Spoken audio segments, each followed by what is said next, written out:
BTK seemed uncatchable. Most, Rader appeared to be a family man and a pillar of his community. I got this fantasy. I started working out this fantasy in my mind. Once that person become a fantasy, I could just loop it over. I'd lay in bed at night thinking about this person, the events, and how it's going to happen, and it became a real, almost like a picture show. You know, I wanted to go ahead and produce it, direct it, and go through with it, no matter what the costs were and the consequences. It was going to happen one way or another. I look like the pink version of Tupac. Today, boys and girls, we're talking about Dennis Rader, aka BTK. This is the thing. I put up a poll and I asked you guys from the list which of these high profile cases you would like for me to cover, because I try to do the ones that are lesser known. I feel like that's my little bag. That's what I prefer to do. Like, that's my niche. But I wanted to do something different. I wanted to do one high profile case. Honestly, I really wanted to do the Eileen case, and I really did not want to do the BTK killer, only because you know how some people just don't sit right with yourself. I mean, they all serial killers, so none of them really do. But since so many of you wanted the BTK, and I get the request for him a lot, I said I gotta give my people what they want, and I'm gonna do it because I love y'all. So here I am. But where is my primer? Dennis Lynn Rader was born, the oldest of 4 sons, in Pittsburgh, Kansas on March 9th of 1945. Child, another Pisces.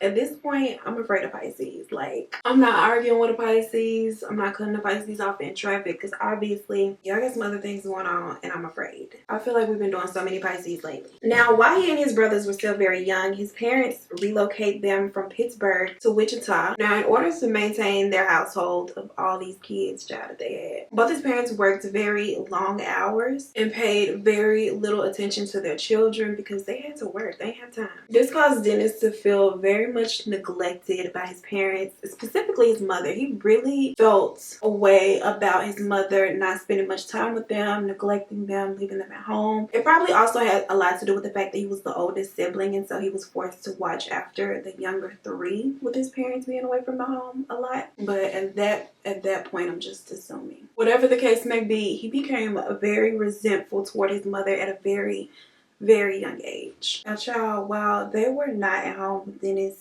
and paying attention to him, he developed some very disturbing habits and interests. He would capture and trap small animals and torture them. We all know that's a bad sign. He also developed some freaky little fantasies about doing the same to, like, women and young girls. He became particularly infatuated with erotic asphyxiation, as well as a habit of dressing in females' clothing. He would spy on the neighborhood women while they undressed, and when he would be outside looking through their window, he would masturbate with ropes tied around his own neck and legs, and other bindings around his own neck and his arms. Baby, choking his chicken and choking himself all at the same time. A mess. As a teen, these interests really only peaked. Like, they didn't go away. They just became more frequent and a little bit more depraved. He would cut photos of women who he found arousing out of magazines, and then he would draw ropes around their necks and gags on their mouths. This was a little crazy. He would then fantasize about having all this control over them and the things that he would make them do if he had control over them, restraining them, fantasies about the women trying to get away, all of the things, the disturbed things. And even though he had been acting out his little fantasies since, like, early childhood, his little sick, twisted fantasies, they went completely undetected. Nobody ever knew that he was into this stuff, that it was going on. He kept it completely under wraps. He appeared to be a completely normal, everyday guy from early childhood all the way up into his adult life. Now, after college, he attends, I don't know if it's pronounced Wesleyan University in Kansas. I'm sure somebody in the comments will come through with the clarification, but for the purpose of this video, it's gonna be Wesleyan, because that's what it looks like on paper to me, okay? I said what I said. Okay, well, what you said was some bull. After 2 semesters of just mediocre grades, he decides that he's gonna drop out and instead try the military out. He enlists in the U.S. Air Force in 1966, and he serves in the Air Force from 1966 until 1970. After the Air Force, he returns to Wichita and takes up a job as an electrician. And the very next year in 1971, he meets his wife, or future wife, Paula. The two meet at church. They go out on a few dates, and he proposed to her after only a few dates. She did not find this weird at all. Sis said yes. And so now the two are engaged. And they marry that same year. Dennis decides that he's going to give college another chance. He enrolls in Butler County Community College, earning his associate's degree in electronics. And then from there, he enrolls into Wichita State University, earning a bachelor's degree in administration of justice. The irony. Now, in 1973, Dennis is laid off from his job as an electrician, and he didn't like that very much. I mean, who likes being laid off? Nobody, right? He's spending time at home with his wife. He is spending a lot of time in church. And on the evening of January 15th, 1974, while Paula is tucked away in her bed, sleeping nice and sound, Dennis breaks into the home of the Otero, I hope I'm pronouncing this right, Otero family, holding the mother, the father, as well as their 11-year-old daughter Josie and the 9-year-old son Joseph hostage. Now, this sick bastard forced the children to watch as he strangles their parents. There are a lot of things that he did this night that I won't get into because he's just a sick bastard. But I am going to tell you something very disturbing, trigger warning, that he did, just so I can accurately depict how much of a sick bastard he was. As Josie, the 11-year-old daughter, is watching her mother take her last breath, she yells out, "Mommy, I love you." And then he drags the little girl down the hall and into the basement. And she asked him what would become of her after, you know, he had killed her as he had done her, the rest of her family. And he tells her, "Well, honey, you're going to be in heaven tonight with the rest of your family." And then he hangs her from the sewer pipe. Then he stands there masturbating as he watches her take her final breaths. Then Dennis goes and he takes pictures of all of the family members. And he also takes some of the little girl's underwear as memorabilia. Now, the Oteros, they also have a 15-year-old son who was away from home that night. And unfortunately, he returns the next day to find his family just as Dennis had left them. And I'm sorry if that was as triggering for you as it was for me when I read it for the first time. But I promise no more kid stuff we say for the rest of the video, I promise. That night, Dennis left their home and went back to the house with his wife and got back in the bed with Paula as if nothing had happened. And the next morning, he got up and got himself dressed for church, where he was the church council president. Now, unfortunately, he had pretty much gotten away with it because he didn't leave anything at the scene of the crime. He didn't know the family. So that was nothing for investigators to use to tie him to the crime. So he started feeling himself. He felt like he could do it again and get away with it. His next victim was a college student by the name of Catherine Bright. He had begun stalking Catherine, and on one evening waited outside of her apartment for her to return home. Now, when she does, he forces his way inside the home and stabs and strangles her. Her brother Keith, he either was there at the apartment or he came home. I'm unsure, but he was there. And Dennis shoots her brother Kevin twice.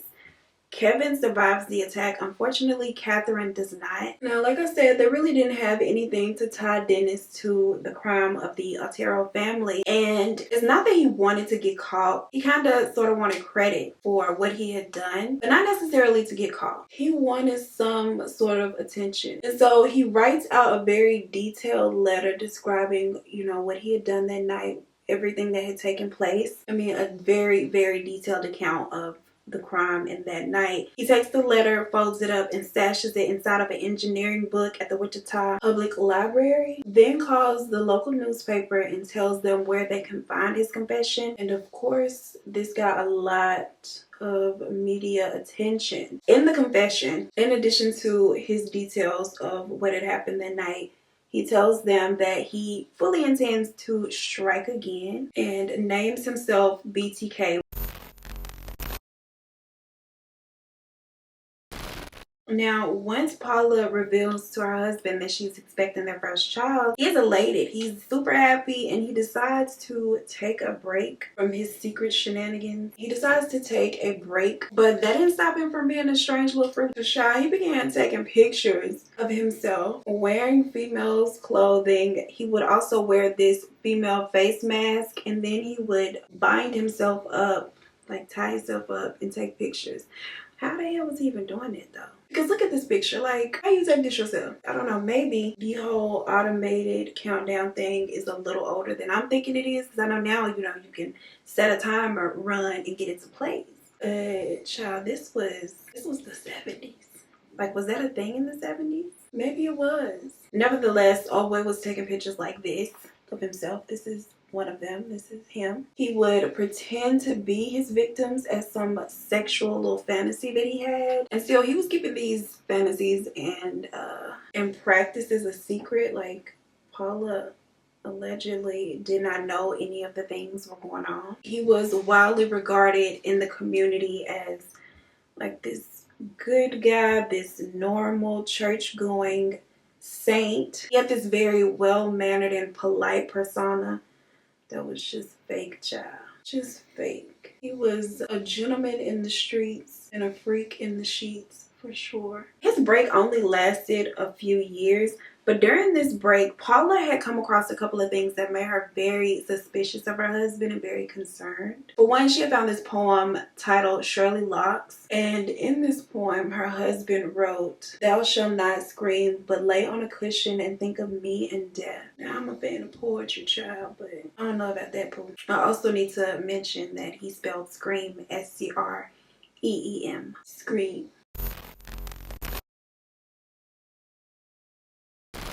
And even when this came up, Paula did not ask any questions. She didn't raise any other concerns she had. She had also noticed that Dennis began collecting newspaper articles about the crimes that he had committed. And not only that, like, he was marking up the newspaper with this weird, like, code language that she didn't understand. But still, she did not bring it up to him. She didn't ask any questions whatsoever. She just didn't bring it up. Dennis also kept a mysterious sealed box inside the home, which he would refer to as the mother load. When he brought this box home and he told Paula to never touch it, she didn't ask any questions again. She obliged. She just didn't touch it. I guess sis believed in being a little old obedient wife. She was just trying to obey her husband. And girl, you know us, we opening that box. But Paula, she never once attempts to even look inside. Now, had little old Paula taken a peek, she would have found that this was actually his little treasure chest of horrors. It contained a lot of memorabilia, or like souvenirs, keepsakes, whatever you want to call it, of his crime scenes. It had the women's underwear inside of it, driver's licenses, pictures of him dressed up inside of his victim's clothing, as well as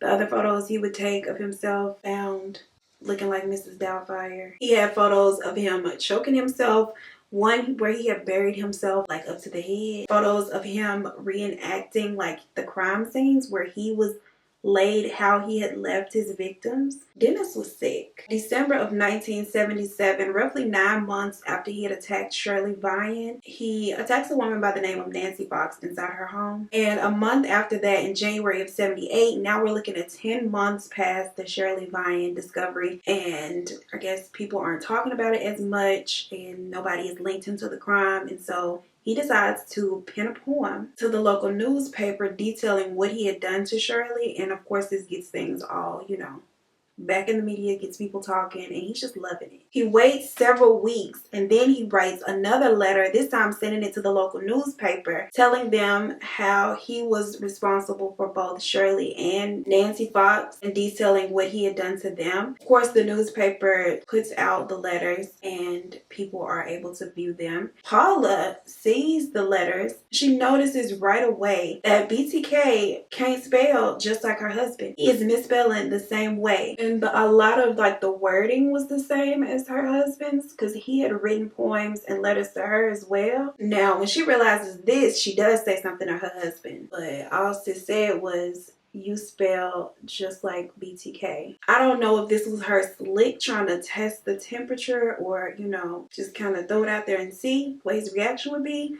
or if this really was just Like, I just can't even entertain the idea that she genuinely didn't know. I can't even entertain it for a second to get the scenario out there. Despite his very bold cat and mouse game with detectives and the newspapers, he was able to keep a lid on his secret lifestyle for quite some time. No one that knew him suspected him of any of these crimes. He remained a very attentive husband, a very attentive and present father, unlike the father that he had had. By this time, Paula had welcomed their second child, which was a daughter. In April of 1979, Dennis waits outside the home of an elderly woman he had been stalking. But when she takes too long to return home, he grows impatient and he decides to leave. But he couldn't just leave it at that. He goes home, writes a letter that BTK had been there, and then he mails it to her home. I guess he just really wanted her to know, like, he was there. He's such an asshole. Now, like I said, nobody except for, you know, little Paula suspected that he had anything to do with the BTK antics, not even his own children, because at worst, their father was just a strictly moral Christian. There was this one instance where his daughter Carrie did recall a situation where her father had angrily grabbed her brother by the neck, and she and her mother had to pull him off of the young boy to save his life. This was an isolated event. He didn't display any kind of anger issues. He wasn't one to just blow up or fly off the handle. Like, he was a very calm, level-headed kind of guy. Like, they just felt like this was just one of those things that happens in families, like, and that was it. It was just an isolated event. Sis was a little upset and just went overboard, and that's just all they thought it was. Now, another thing Carrie noticed is that her father would wave every single morning to their 53-year-old neighbor, Maureen, before he left in the mornings. And on his way to church, he would wave at Miss Maureen. And when Maureen becomes BTK's 8th victim, Dennis's family is freaking out because this is their neighbor. Like, this happened right next door. Of course, that would shake anybody up. But he was there to comfort his family and reassure them that they had nothing to worry about, that they were completely safe, and nothing like that would happen. Which little did they know, he could reassure them of that because his ass was the killer. In actuality, that night, Dennis was chaperoning his son's Cub Scout retreat. He himself was the Boy Scout troop leader. Now, they're on their trip, and as soon as all of the boys go to sleep, he sneaks away from the campsite, goes to Maureen's house, attacks her, makes it back to the campsite before anybody wakes up the next morning. Now, he lies dormant for a couple of years, and in 1986 claims his 9th victim, a 28-year-old woman. This same year, he claims his 10th and final victim. Using a cinder block, he breaks the sliding glass door of 62-year-old grandmother Dolores Davis, who lived just a few miles down the street from his own family. This time, instead of leaving her inside the house, he takes her and dumps her beside a bridge. And then BTK drops completely off the map because Dennis decides that he wants to focus more on his family life and career. He gets a job as a compliance supervisor for a suburb in Wichita called Park City. He takes his job very seriously. He was known throughout the neighborhood to be a huge jerk about the rules. He would measure the height of people's lawns to make sure they were in compliance, and just any little thing like that that he could call you out for being out of compliance on, he would just make the biggest deal. He would chase stray animals down, towing this big tranquilizer gun. Like, he was just extra. And he derived a lot of pleasure from having his little limited authority over his little neighbors and just other members of the community. Like, he loved the power that he had as being a little compliance supervisor. You know, y'all probably have some supervisors like that at your job. Power hungry jerks. They're everywhere. They're at every job. He was also still the Boy Scout troop leader, as well as the president of his church council. Very involved in the community. With the 30-year anniversary of his first massacre approaching, there were many news stories and a lot of news coverage. It's like a remembrance of the situation. And with that, BTK reemerges. The year is 2004. He writes a bunch of letters detailing all of the events of every crime that he had committed. He also puts together these packages that contained a lot of the memorabilia that he had kept from his crimes over the year. They had pictures of the crime scenes. Some contained dolls that were bound in the way that the victims were bound and also gagged. And one of the packages also contained a pitch for an autobiographical novel that he wanted to write himself called The BTK Story. Now, the one package that he probably should have kept in the drafts was this floppy disk. He had caught himself deleting everything that he had previously stored on the floppy disk, but police were actually able to trace down the metadata of a deleted Microsoft Word document, and it was a document for the Christ Lutheran Church, authored by the church council president himself, Mr. Dennis Rader. And when police began looking into who Dennis was, they also noticed that his Jeep was on a lot of the security footage of some of the drop-off locations for the packages. Child, Dennis was not all that bright. Honey, Dennis was many of the things. Smart just wasn't one. DNA samples are extracted from underneath one of the victim's fingernails. And police accessed his daughter's pap smear to obtain DNA from him. I thought that was a little strange, but baby, we neck deep in strange at this point. As soon as the DNA comes back as a positive match, Dennis Rader is arrested from his home on February 25th of 2005. He tries to keep a very calm face. He gave his daughter a hug and reassured her that this was all a mistake that would be cleared up soon. But in the police car, he didn't try to hide a thing. When the officer asked him if he knew why he was being arrested, he gave this hellish little smirk and said, "Oh, I have suspicions why." Honey, if you don't know what I'm doing first thing Monday morning, click out my video. No, I'm just playing, don't go. But if you do know what I'm doing first thing Monday morning, please leave it in the comments. You know I live for y'all calling out my references. Dennis gets down to the station and immediately confesses to all 10. He had this really sick, twisted, joyful demeanor while he went through the details of each crime, letting them know case by case exactly what he had done. He also did the same when he went through all of the brutal details in court. In the end, he is sentenced to 175 years in prison without the possibility of parole. He was 60 years old when he received his good old 175-year sentence, and he is currently 75 years old sitting in his prison cell just rotting away. Now, as for little Miss Paula, when her husband was taken from the home and the details came out about what he had done and that he confessed, she left their home and she refused to take another step inside. She also divorced Dennis, and the media really gave her a hard time because they accused Paula of knowing about what her husband was out here doing, or at least knowing a lot more than she claimed to have known. They accused her of knowing all of this but protecting her husband at the cost of all of these other women's lives. Because this did admit to like her little findings that I mentioned previously.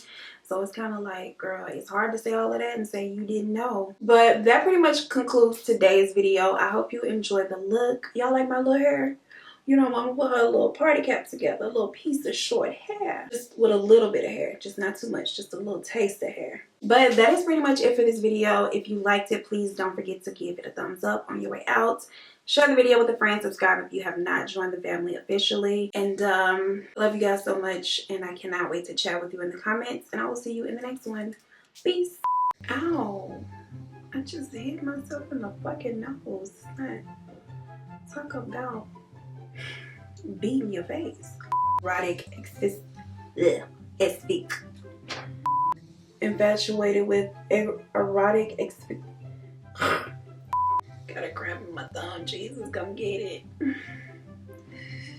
Ooh wee. He was also still the what was it called?